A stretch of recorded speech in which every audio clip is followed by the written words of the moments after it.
Hello student, welcome to my channel. आप सभी लोगों का हमारे चैनल पे स्वागत है। आज का हमारा जो क्वेश्चन है वो क्वेश्चन क्या है, जो डाइट है मतलब आहार, किस रोग में आपको कौन सा आहार लेना चाहिए, यहाँ से आपके क्वेश्चन है। तो चलिए क्लास को क्या करते हैं, स्टार्ट करते हैं। क्वेश्चन नंबर फर्स्ट आपका क्या है, तो क्वेश्चन नंबर फर्स्ट की बात करते हैं। तो क्वेश्चन नंबर फर्स्ट जो है वो हमारा क्या है कि तीव्र आमाशय शोध में निम्न में से कौन सा आहार देना चाहिए। जब तीव्र आमाशय से में क्या हो जाए, गड़बड़ी हो जाए, तो उसमें से हमें किस प्रकार का आहार लेना चाहिए। ए ऑप्शन आपका दूध दही का मट्ठा, बी ऑप्शन आपका ग्लूकोज का पानी, सी ऑप्शन आपका नींबू की शिकंजी और डी ऑप्शन आपका उपरोक्त सभी। यदि तीव्र आमाशय शोध हो गया है, दैट मीन्स हमारे आमाशय में जो हमारा अस्टमच है उसमें क्या है, प्रॉब्लम आ गई है, उसमें समस्या हो गई है, उसमें किसी प्रकार की गड़बड़ी हो गई है, तो हमें कैसा आहार लेना चाहिए। क्योंकि हमारे जो भोजन के पचाने की जो पूरा प्रोसेस होता है वो उसी में होता है, इसलिए हमें उसको क्या करना चाहिए, उसको स्वस्थ रखने के लिए हमें क्या है, नितांत आवश्यकता होती है। तो तीव्र आमाशय शोध की आहार की बात करते हैं, इसमें आपका दूध दही का मट्ठा भी हम यूज करते हैं, ग्लूकोज का पानी भी हम यूज करते हैं, नींबू की शिकंजी का भी हम यूज करते हैं। इसका जो करेक्ट ऑप्शन होगा, option number D is the correct option. उपरोक्त सभी मतलब सभी का हम क्या करते हैं, इसमें प्रयोग करते हैं। क्वेश्चन नंबर सेकेंड, निम्न में से किस रोग के लक्षण भोजन खाने के 1 से 1.5 घंटे बाद दिखाई देते हैं। इसमें कौन सा ऐसा रोग है जिसके लक्षण जब हम भोजन को खा लेते हैं और खाने के 1 से 1.5 घंटे बाद क्या होते हैं, दिखाई देते हैं। ए ऑप्शन आपका डंपिंग सिंड्रोम है, बी ऑप्शन आपका लेट सिंड्रोम है, सी ऑप्शन आपका मोटापा है और डी ऑप्शन इनमें से कोई नहीं। तो इसका जो करेक्ट ऑप्शन होगा, ऑप्शन नंबर जो है ये क्या, कौन से लक्षण है जब हम भोजन खाते हैं, भोजन खाने के बाद कौन से लक्षण जो होते हैं वो हमारे क्या होते हैं, 1 से 1.5 घंटा बाद, खाना खाने के 1 से 1.5 घंटे बाद इसके लक्षण क्या होते हैं, प्रकट होते हैं। तो ये जो होता है वो हमारा क्या है, आपका लेट सिंड्रोम के नाम से हम इसे क्या करते हैं, जानते हैं। लेट सिंड्रोम एक ऐसा बीमारी होती है जिसका लक्षण भोजन खाने के 1 से 1.5 घंटे बाद क्या होता है, आपका दिखाई देता है। तो इसका जो करेक्ट ऑप्शन होगा, option number B is the correct answer. बात अगर हम इसके लक्षण की करते हैं तो इसमें क्या क्या होता है, इस रोग में आपके इस प्रकार की जो बीमारी होती है इसमें आपका क्या क्या होता है, तो व्यक्ति को कमजोरी महसूस होगी, कपकपी आएगी और इसके साथ बेहोशी आ जाती है। व्यक्ति का पेट हमेशा ऐसा लगता है कि पेट में कुछ है ही नहीं, खाली खाली सा महसूस होता है। ठीक है, ये सब क्या होते हैं, इसके लक्षण होते हैं। और जो है जिसके कारण जो होता है, क्या होता है, आपके रक्त शर्करा जो होता है उसका स्तर कम हो जाता है। इस रोग में आपकी जो रक्त शर्करा है, उस रक्त शर्करा का स्तर जो है वह भी हमारा क्या हो जाता है, कम हो जाता है। तो इसका जो करेक्ट ऑप्शन होगा, option number B is the correct option, late syndrome होता है। Question number third, peptic ulcer के रोगी को निम्न में से कैसा आहार दिया जाता है। किसकी बात कर रहा है, जो पेप्टिक अल्सर है यह हमारे आमाशय से संबंधित बीमारी होती है और इसमें रोगी व्यक्ति को हम कैसा आहार देते हैं, किस प्रकार का आहार रोगी व्यक्ति को दिया जाता है। ए ऑप्शन आपका तरल आहार है, बी ऑप्शन आपका ठोस आहार है, सी ऑप्शन आपका अर्ध तरल आहार है और डी ऑप्शन आपका क्या है, सिंपी आहार है। ठीक है, तरल आहार में तरल आहार की बात करते हैं तो जैसे आपका जूस हो गया, दाल का पानी हो गया, ये सब जो होते हैं वो आपके तरल आहार के अंतर्गत आते हैं। ठोस आहार में जैसे हम क्या करते हैं, बच्चों को छोटा छोटा बाइट में जैसे कुछ ऐसी खाने की चीजें दे देते हैं जो ठोस में होती हैं, तो वो ठोस आहार कहलाता है। अर्ध तरल जैसे आपकी दलिया हो गई, हम बनाते हैं, या दलिया के साथ साथ आप क्या है, ओट्स वगैरह जो हम ये सब बनाते हैं, खिचड़ी बनाते हैं, ये सब क्या होते हैं, आपके अर्ध तरल आहार के अंतर्गत आते हैं। बट यहाँ पे हमारे पेप्टिक अल्सर की बात करें तो पेप्टिक अल्सर में जो आहार दिया जाता है वह कौन सा आहार होता है, तो वह आपका सिंपी आहार होता है। कैसा आहार होता है, तो वह आपका सिंपी आहार होता है। क्वेश्चन नंबर 4, निम्न में से किस एनीमिया में HCl पूर्ण रूप से अनुपस्थित रहता है। ऐसी कौन सी एनीमिया है जिसमें हमारा जो हाइड्रोक्लोरिक अम्ल है वो क्या होता है, अनुपस्थित हो जाता है। इसमें उसका निर्माण ही नहीं होता, वह बनता ही नहीं है। क्रिटिकल अनीमिया है, परनीसियस अनीमिया है, ए एवं बी दोनों है, या इनमें से कोई नहीं। ठीक है, तो बात अगर हम इसकी करते हैं तो जो है हमारे जो परनीसियस एनीमिया है, इस परनीसियस में HCl का निर्माण जो होता है वो पूरी तरह से क्या हो जाता है, इस प्रकार की अगर व्यक्ति को अनीमिया हो जाती है तो उसमें HCl जो होता है वो क्या होता है आपका, अनुपस्थित रहता है, मतलब उसमें होता ही नहीं है। इसका जो करेक्ट ऑप्शन होगा option number B is the correct option, pernicious anaemia. Question number 5,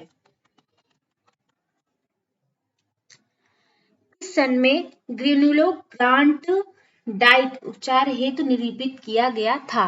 ग्रेनुलोग्रांट diet जो है, ये डाइट जैसे प्लान है, जैसे हम क्या करते हैं, कुछ तो हम ऐसा है जो ट्रीटमेंट के माध्यम से रोग को ठीक करते हैं, बट कुछ ऐसे रोग होते हैं जिनको हम डाइट के माध्यम से उनका उपचार किया जाता है।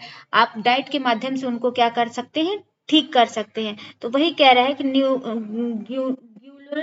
ग्यूलेन ग्रास चार्ट या ग्यूलेन ग्रास डाइट उपचार कब दिया गया था, 1930 में दिया गया था, 1935 में दिया गया था, 1938 में दिया गया था, या 1940 में दिया गया था। तो इसका जो करेक्ट ऑप्शन होगा option number B is the correct option. 1935 में ये क्या किया गया था, आपका जो डाइट प्लान था, ये जो डाइट उपचार था, ट्रीटमेंट था, यह आपका क्या किया गया था, दिया गया था। इसका जो करेक्ट ऑप्शन होगा option number B is the correct option. Question number 6, अतिसार मुख्य रूप से कितने प्रकार का होता है, किसकी बात कर रहा है, अतिसार की बात कर रहा है। तो अतिसार जो होता है वो मुख्य रूप से कितने प्रकार का होता है, 2 प्रकार का, 3 प्रकार का, 4 प्रकार का, या 5 प्रकार का। तो अतिसार की बात अगर करते हैं तो अतिसार जो होता है वो हमारा मुख्य रूप से कितने प्रकार का होता है, तो अतिसार जो होता है वो मुख्य रूप से हमारा जो है वो 4 प्रकार का होता है। कितने प्रकार का होता है आपका, 4 प्रकार का होता है। ठीक है, अतिसार के डिवाइडेशन की बात करते हैं तो अतिसार को हम 4 भागों में डिवाइड करते हैं। पहला आपका जो है वो कौन सा है, आपका पहला आपका तीव्र अतिसार है, दूसरा आपका होता है दीर्घकालिक अतिसार है, और तीसरा आपका होता है पर्यटन के प्रभाव से उत्पन्न अतिसार, और चौथा आपका होता है तनाव से उत्पन्न अतिसार। ठीक है, तीव्र अतिसार जिसमें तीव्र मात्रा में क्या होती है, दस्त वगैरह होने शुरू हो जाती है। ठीक है, दीर्घकालीन अतिसार के अंतर्गत लंबे समय तक ये क्या होता है, कंटिन्यू बना रहता है। पर्यटन के प्रभाव से आप देखते होंगे कुछ व्यक्ति ऐसे होते हैं जो कहीं बाहर निकलते हैं तो उनको इस प्रकार की दस्त वगैरह की समस्या ज्यादा देखने के लिए मिलती है। और तनाव के उससे उत्पन्न अगर कोई ऐसी चीज है, कोई ऐसी बातें हैं जो हमको बहुत ज्यादा तनाव में रखती हैं, उससे भी क्या है आपके अतिसार के लक्षण देखने के लिए मिलते हैं। तो इसे हम 4 भागों में क्या करते हैं, डिवाइड करते हैं। क्वेश्चन नंबर 7, स्तनपान को छुड़ाते समय निम्न में से कौन सा अतिसार होता है। जब स्तनपान हम छुड़ाते हैं तो नवजात शिशु दैट मीन शिशुओं में कौन सा आपका अतिसार होगा, फैटी अतिसार होगा, विनलिंग डायरिया होगा, फैटी डायरिया होगा, विनलिंग डायरिया होगा, ए एवं बी दोनों होगा, या इनमें से कोई नहीं।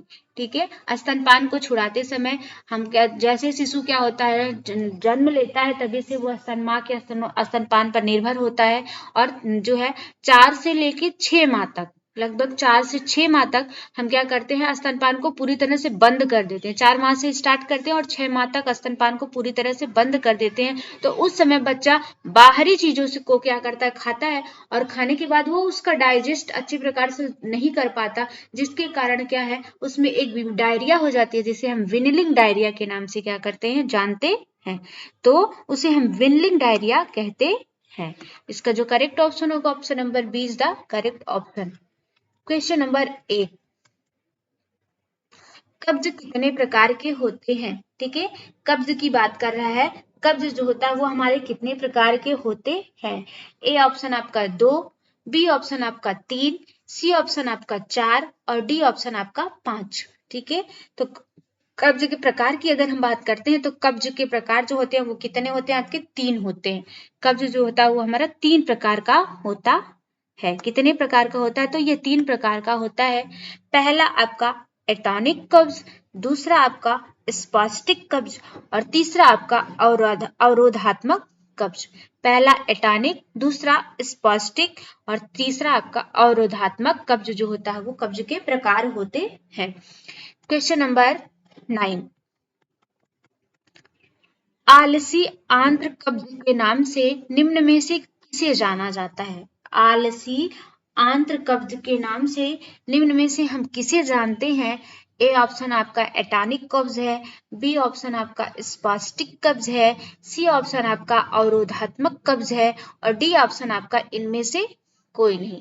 ठीक है, आलसी आंत्र कब्ज के नाम की बात अगर करते हैं तो इसे हम किस नाम से जानते हैं? तो इसे हम एटॉनिक कब्ज के नाम से जानते हैं। इसे किस नाम से जानते हैं? इसे हम एटॉनिक कब्ज के नाम से क्या करते हैं? जानते हैं। पहली बात तो ये तीनों जो है ये कब्ज के, अब इसके पहले वाले क्वेश्चन में हमने आपको बताया था कि ये तीनों क्या है? कब्ज के टाइप्स हैं और उसमें आलसी आंत्र कब्ज के नाम से हम एटॉनिक कब्ज को क्या करते हैं? जानते हैं। क्वेश्चन नंबर 10, कब्ज की स्थिति में प्रतिदिन कितने ग्राम प्रोटीन देना चाहिए? यदि किसी व्यक्ति को कॉन्स्टिपेशन की प्रॉब्लम है तो उसे कितने ग्राम हमें क्या करना चाहिए? प्रोटीन देना चाहिए।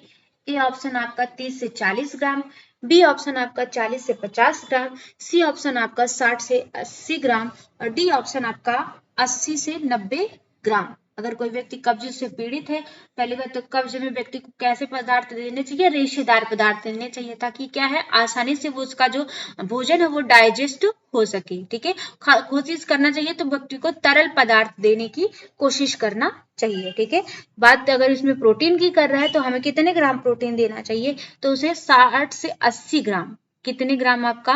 60 से 80 ग्राम जो है वो प्रोटीन देना चाहिए। अगर किसी व्यक्ति को कब्ज हुआ है तो उसे 60 से 80 ग्राम जो है वो प्रोटीन की नितांत आवश्यकता होती है।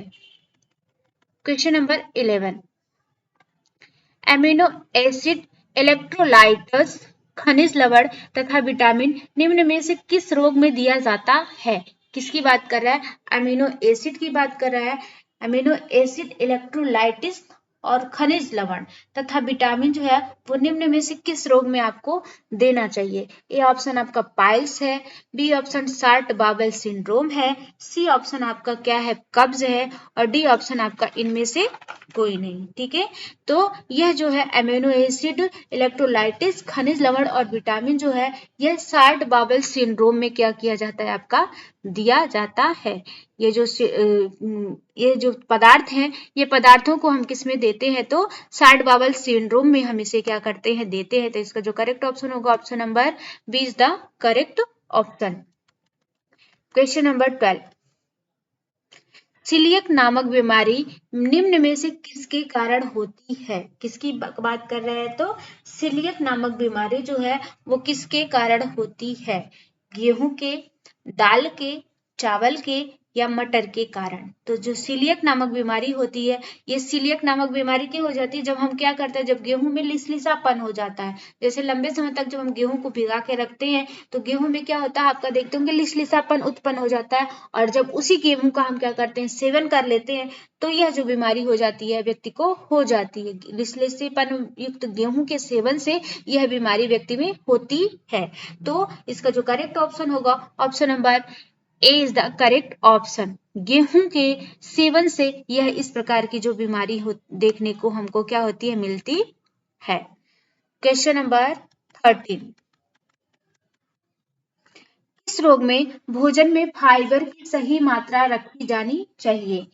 ऐसा कौन सा रोग इसमें से है जिसमें भोजन में फाइबर दैट मीन्स रफेज, हमारे आरडीए में अब की बार रफेज को भी जोड़ा गया है, तो रफेज की कितनी मात्रा आपकी होनी चाहिए? रेसे की कितनी मात्रा उसमें होनी चाहिए? ए ऑप्शन आपका पाइल्स में कितनी मात्रा होनी चाहिए? ठीक है, या सही मात्रा में किसमें भोजन में फाइबर की सही मात्रा किसमें रखनी चाहिए? डायवर्टिकुलर डिजीज में होनी चाहिए, बोथ ए एवं बी दोनों में, नन ऑफ दीज या इसमें से किसी में नहीं? तो जो ये क्या है, भोजन में फाइबर की सही मात्रा पाइल्स में रखनी चाहिए। ठीक है, पाइल्स मीन्स बवासीर, जिसे हम क्या बोलते हैं, बवासीर के नाम से जानते हैं। इसमें अच्छी खासी मात्रा रफेज की रखनी चाहिए, जिससे क्या है, जो हमारा स्टूल है वो स्टूल क्या हो, आपका अच्छी तरह से पास आउट हो। क्योंकि अगर अच्छे पाइल्स जो होता है वो क्या है, अगर इसमें हार्ड स्टूल होता है तो काफी पेनफुल होता है, ठीक है। अगर इसमें मल जो हमारा होता है, वो मल जो होता है वो अगर हार्ड होता है तो ये हमारे लिए प्रॉब्लम्स क्रिएट करता है। और इसके साथ साथ कभी कभी आप देखते होंगे तो ब्लड भी आने की समस्याएं ज्यादा देखने के लिए मिलती हैं। तो पाइल्स में हमें फाइबर युक्त अगर हम क्या करते हैं, रेशे लेते हैं, तो मल आसानी से क्या हो जाता है, पास आउट होने लगता है, बाहर आसानी से निकल जाता है। इसका जो करेक्ट ऑप्शन होगा, option number A is the correct option. Question number 14, आहार में किसकी अधिकता से एथेरोस्क्लेरोसिस रोग को, आहार में किसकी अधिकता एथेरोस्क्लेरोसिस रोग को बढ़ाता है। किसकी अधिकता जो है वो हमारे शरीर में एथेरोस्क्लेरोसिस नामक रोग को क्या करती है, बढ़ाती है। ए ऑप्शन आपका सुक्रोज है, बी ऑप्शन आपका स्टार्च है, सी ऑप्शन आपका माल्टोज है, ये या डी ऑप्शन आपका इनमें से कोई नहीं। तो जो ये सुक्रोज होता है वह हमारे शरीर में इसकी अधिकता से, इसका अधिक सेवन करने से, सुक्रोज मतलब जो जिसे हम इन्वर्ट शुगर के नाम से जानते हैं, टेबल शुगर के नाम से जानते हैं, गन्ने की शर्करा के नाम से जानते हैं, ठीक है। तो ये क्या है, ये जो होता है ये हमारे शरीर में क्या है, इसकी मात्रा अधिक लेने से हमारे शरीर में क्या होता है, एथेरोस्क्लेरोसिस नामक रोग हो जाता है। बात अगर हम स्टार्च की करते हैं तो स्टार्च का पाचन नहीं होता, ये काफी हार्ड होता है। कार्बोहाइड्रेट के पॉलीसेकेराइड के अंतर्गत हम स्टार्च का डिवाइडेशन करते हैं। और क्या है, माल्टोज, ये सारे जो होते हैं वो क्या है, माल्टोज की बात अगर करते हैं तो माल्टोज को हम माल्ट शर्करा या जई की शर्करा के नाम से हम क्या करते हैं, जानते हैं। तो इसका जो करेक्ट ऑप्शन होगा, option number A is the correct option. Question number 15, शल्य चिकित्सा के रोगी किस प्रकार का भोजन ग्रहण नहीं कर सकते। शल्य चिकित्सा के रोगी मतलब अगर उनको किसी प्रकार से शल्य चिकित्सा दी गई हो, ठीक है, तो शल्य चिकित्सा के रोगी किस प्रकार का भोजन ग्रहण नहीं कर सकते। अब आप लोगों को थोड़ा सा यहाँ पे कंफ्यूजन होगा इस चीज का कि शल्य चिकित्सा मतलब हम ऑपरेशन को समझते हैं, नहीं। शल्य चिकित्सा ऐसी चिकित्सा जिसमें रोगी क्या है, भोजन ग्रहण करने में असक्षम होता है, तो उसे हम क्या है, कलसा भोजन देते हैं, ठीक है। अगर इस प्रकार के व्यक्ति को अगर इस किसी प्रकार का दिक्कतें हैं, परेशानियां हैं, तो व्यक्ति कैसा भोजन ग्रहण नहीं कर सकता, तैलीय भोजन ग्रहण नहीं कर सकता, सामान्य भोजन ग्रहण नहीं कर सकता, या इनमें से कोई नहीं। तो व्यक्ति कैसा भोजन नहीं ग्रहण कर पाएगा, नॉर्मली वो क्या है, किसी भी प्रकार का सामान्य भोजन वो ग्रहण ही नहीं कर पाएगा। दैट मीन्स वो भोजन ग्रहण ही नहीं कर पाएगा, चाहे वो तैलीय हो, चाहे वो असामान्य हो, चाहे वो सामान्य हो। लेकिन बट यहाँ पे बात हो रही है कि कौन सा भोजन, क्योंकि तैलीय और असामान्य सामान्य भोजन के अंतर्गत ही तो आ जाएंगे, इसलिए क्या है, इसका जो करेक्ट ऑप्शन होगा, option number B is the correct option. रोगी जो है वो क्या है, आपका सामान्य भोजन भी ग्रहण करने में असमर्थ पाया जाता है। तो इसका जो करेक्ट ऑप्शन होगा, option number B is the correct option. ये रहे हमारे आज के 50 क्वेश्चन। नेक्स्ट सेशन में हम फिर आपसे मिलते हैं, तब तक के लिए thank you so much for watching this video.